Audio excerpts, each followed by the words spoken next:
Hello, and welcome to another episode of Beyond the Things Written. Time for another episode on chronology. I always like to come back to this one. It's played such a big part in the Jehovah's Witness movement throughout its history. Chronology that couldn't lose. How the Watchtowers failed predictions always survive themselves.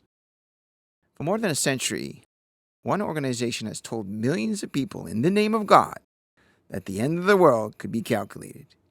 It named the dates, urgency around them, and every single calculation was wrong. 1878, 1914, 1925, 1975.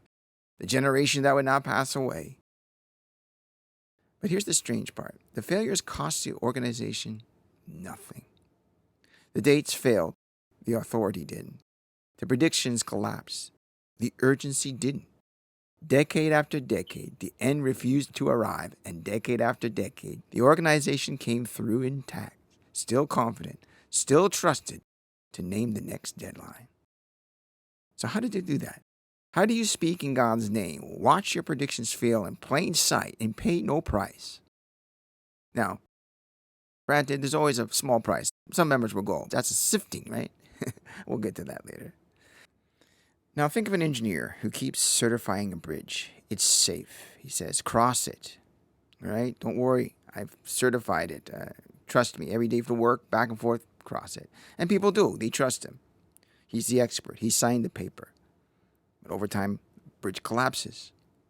People drag themselves out of the river and ask what happened. He doesn't say, I was wrong. He looks at them and says, the bridge didn't fail. Your expectations did. So they build another one. He certifies that bridge. Safe, trust me, cross it, build your lives on it. It falls. They climb out of the water again. And this time he's a little impatient. Look, I said it was safe. I never said it was safe for you. Well, the folks are a little naive, so they allow a third bridge. Same speech, same signature, same river. And now he's not even apologizing. When I said bridge was safe, the original word doesn't mean safe. The crude way you mean it won't collapse. It means invisibly safe, spiritually sound. The bridge didn't fall. It entered into an invisible phase. The water you're drowning is actual evidence that the crossing has begun. Now hold on to that, because it's a joke, obviously, but it's almost exactly what this whole religion has built itself on. The bridge keeps falling. But notice what never happens. The engineer is never the one in the water. The blame always flows downstream, onto the people who did nothing but trust the man whose entire job was to be trusted. That's the system this whole thing is about. Now, being wrong isn't the problem. Anyone can study prophecy and guess wrong. The problem is a system where being wrong never counts. If the date hits, prophecy was fulfilled. If it fails, the expectations still produce zeal. If the members are crushed, they were being tested. If outsiders point out the failure, they just lack faith. And belief that survives success, failure, and silence isn't being tested by reality. It's being sealed off from it. Take 1914, the master example. The expectation wasn't vague. Human governments would fall. God's kingdom would visibly arrive. The faithful would be taken to heaven. None of it happened. What happened with First World War? And the war became the escape hatch. Instead of admitting the chronology failed, they resized the predictions to fit the one dramatic thing that did happen. The date stayed. The meaning got swapped out underneath it. It hadn't actually meant the full takeover, just the process has begun. Now, remember that move. It's a key that runs the next 100 years. Make a big specific prediction. If it fails, shrink it down to fit whatever actually occurred and call it a triumph. Now, under Rutherford, it got louder. Millions now living will never die. A worldwide campaign pinned to a real claim that 1925 would bring back Abraham, Isaac, Jacob, and the prophets. Back from the dead to rule as princes on the earth. Of course, 1925 came. Nobody rose. And here's the first time you can catch the blame shift in print. It's their own words. The 1926 Watchtower explained the failure this way. The friends inflated their imagination beyond reason. Read that again. The friends inflated their imagination beyond reason.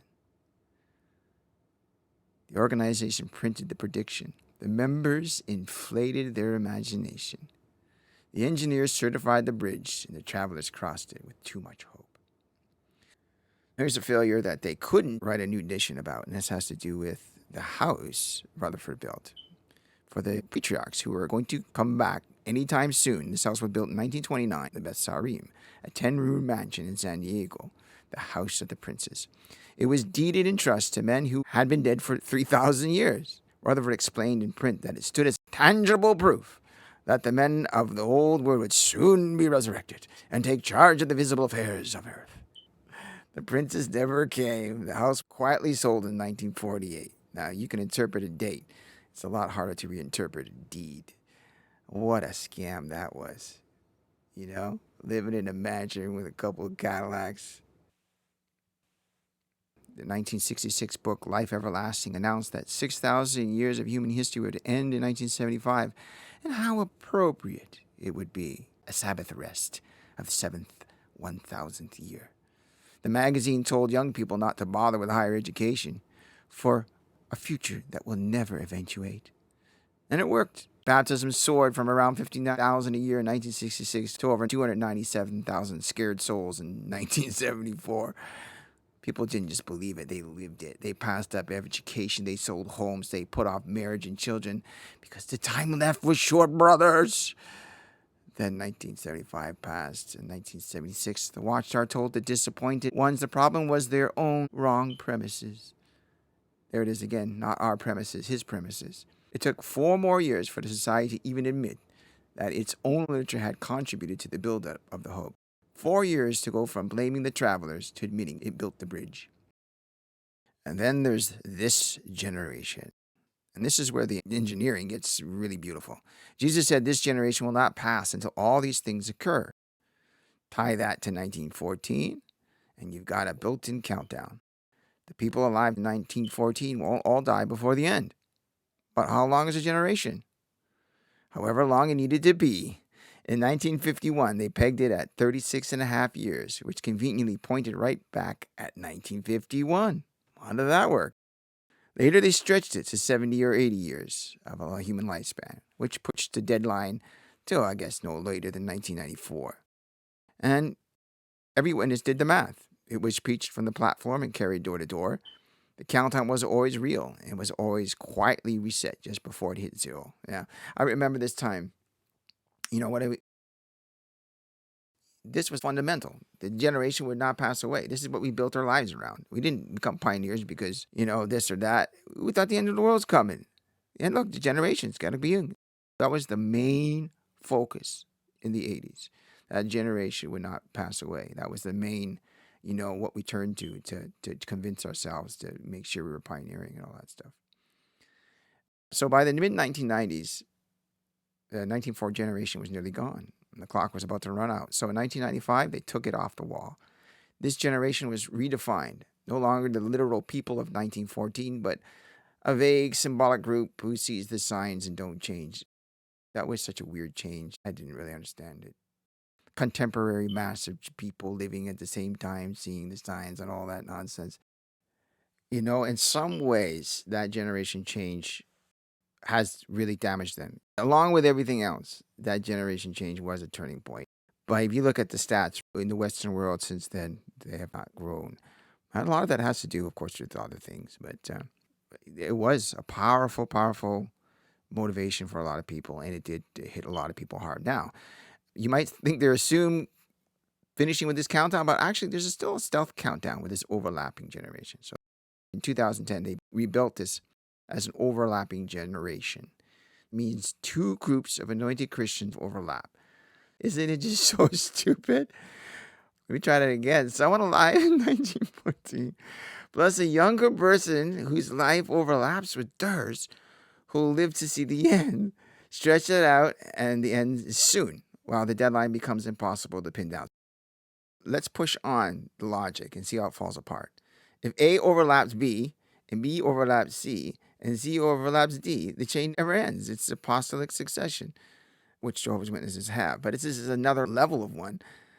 By that reasoning, Joseph and his brothers in Genesis would be a single generation spanning more than 120 years. Of course, Jehovah's Witnesses are doing that. They took a teaching that had plainly failed The people it named were dead. You recall that 1984 article? They're all dead. And they rebuilt the very bridge they just watched collapse, this time in a design we can never quite prove it fell. And notice who's standing in the river every single time. The organization makes the claim, reality tested, claim loses.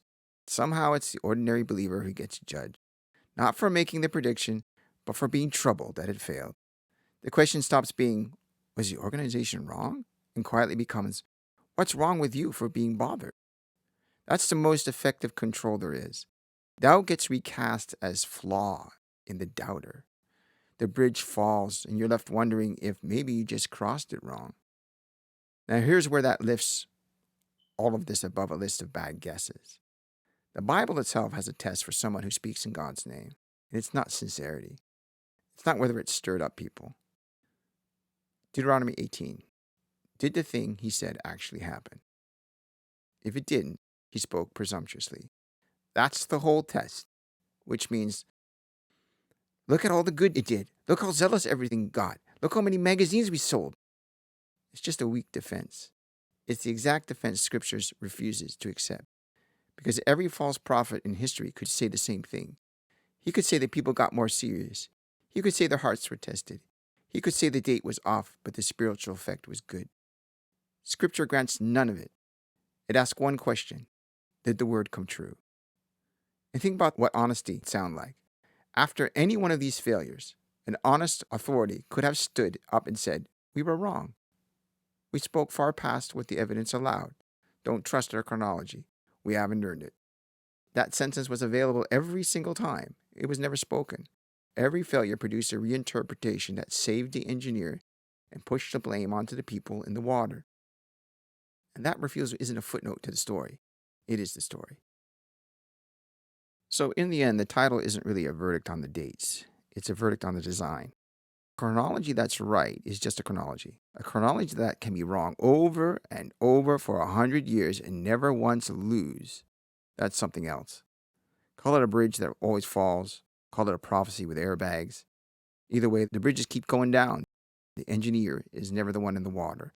And the travelers are left standing on a bank soaked, working out why on earth they keep believing the next sign will be the safe bridge to cross.